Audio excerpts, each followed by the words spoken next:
Hello বন্ধুরা, আমি প্রিয়া। আজ আমি তোমাদের সাথে শেয়ার করব দার্জিলিংয়ের উদ্যান নির্বাণা রিসর্টের রুম ট্যুর। তো তোমরা দেখতেই পাচ্ছ আমরা রুমে ঢুকে গেছি। তো ছিল আমাদের ফ্যামিলি রুম। ওই রিসর্টে এই একটাই ফ্যামিলি রুম আছে, তো সেটা আমরা নিয়েছিলাম। খুবই সুন্দর, নিট অ্যান্ড ক্লিন, আর সার্ভিসও খুব ভালো। তোমরা দেখতেই পাচ্ছ যে প্রথমেই একটু আয়না দেখে আমি একটু ঢং করে নিলাম, তারপর চলে যাচ্ছি নেক্সট রুমে একসাথেই।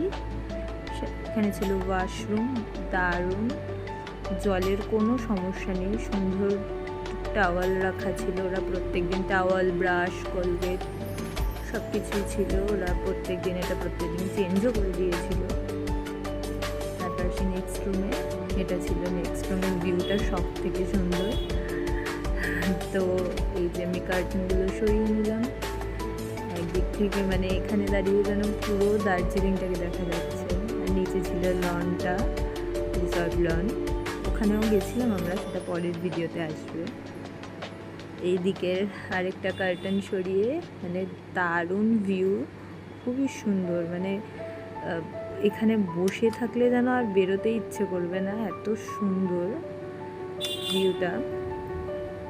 আমরা তো এখানে অনেক ফটো তুলে ফেলেছি। তারপর চলে যাচ্ছি ব্যালকনিতে, যেটা হচ্ছে সব থেকে প্রিয়, সব থেকে ভালো। এখানে আবার ছোট্ট জানালা ছিল, সেটা খোলাও যেত, আর খুলিনি আমরা। আর এই হচ্ছে ব্যালকনি। এটা হচ্ছে আমার বরের, আমার দুজনেরই খুব প্রিয়। এখানেই আমরা অনেকটা সময় কাটিয়েছি। এইরকম যেন ব্যালকনিতে দাঁড়ালে পুরো দার্জিলিংটাকে আমরা দেখতে পাচ্ছি। এত সুন্দর ভিউ, এত সুন্দর ভিউ। এটা বেসিক্যালি সন্ধেবেলা আর একদম ভোরবেলাটা খুবই সুন্দর। ভোরবেলা যেন সমস্ত মেঘগুলো আমাদের মেঘের মধ্যে দাঁড়িয়ে আছে, এরকম একটা ব্যাপার। এদিকে রিসর্ট লনটা, ভিউটা খুব সুন্দর। আর ওইদিকে পুরো দার্জিলিং শহরটাকে আমরা দেখতে পাচ্ছি।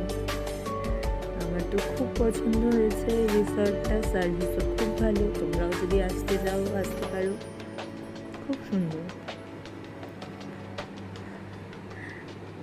দেখা হচ্ছে নেক্সট ব্লগে। টাটা।